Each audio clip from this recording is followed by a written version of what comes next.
नमस्कार, सुरागीखबर.com मा यहाँलाई हार्दिक स्वागत छ।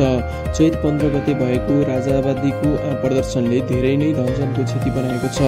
प्राकृतिक विपत्तिबाट केही समय अगाडि मात्रै राजधानीका विभिन्न स्थानमा क्षति पुर्याएको थियो। त्यसमा राज्यले राहत तथा उद्धारमा ध्यान दिन नसकेको यहाँहरूलाई सर्वविदित नै छ। प्राकृतिक विपत्ति आउनु र क्षति हुनु अलग विषय भयो, तर चैत 15 गतेको राज संस्था पुनर्स्थापना आन्दोलनका क्रममा त्योभन्दा धेरै नै क्षति भएको छ। सबैभन्दा अनौठो कुरा त के छ भने अन्ततिर कतै आक्रोश भयो।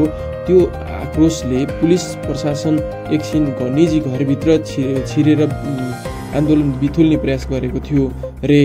त्यसको बदलामा निजी घरमा आगजनी गर्ने, गाडीहरू तोडफोड गर्ने, जिउँदै मान्छे जलाउने जस्ता घटनाहरू त्यहाँ घटे। जडीबुटी उत्पादन तथा प्रशोधन कम्पनीमा आगो लगाउने काम भयो। यसले उक्त कम्पनीको सम्पूर्ण सामग्रीहरू जलेर नष्ट भएका छन्। कम्पनीले न राज संस्थाको केही बिगारेको थियो, न अन्य कुनै समस्या त्यहाँ थियो। त्यहाँ काम गर्ने करिब 1200 जना श्रमिकहरू अहिले बेरोजगारी भइसकेका छन्। यस्तो आपराधिक कार्य गर्न उक्साएर दुर्गा प्रसाई र पूर्व राजा ज्ञानेन्द्र शाहलाई के फाइदा भयो? यस्ता घटना घटाउने दोषीलाई कडाभन्दा कडा कारबाही सरकारले गर्नुपर्छ। यहाँ आगो लाग्दा कसलाई फाइदा पुग्यो?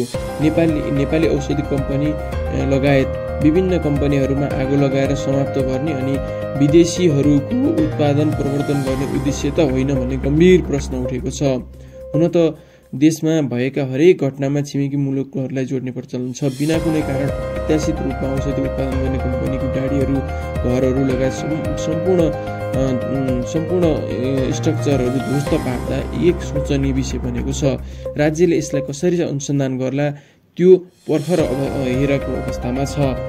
विभिन्न राजनीतिक सङ्गठन तथा विभिन्न बुद्धिजीवी सङ्गठनहरूले यस विषयमा प्रतिक्रिया दिँदै आपराधिक गतिविधि नियन्त्रण गर्न राज्यलाई आग्रह गरेका छन्।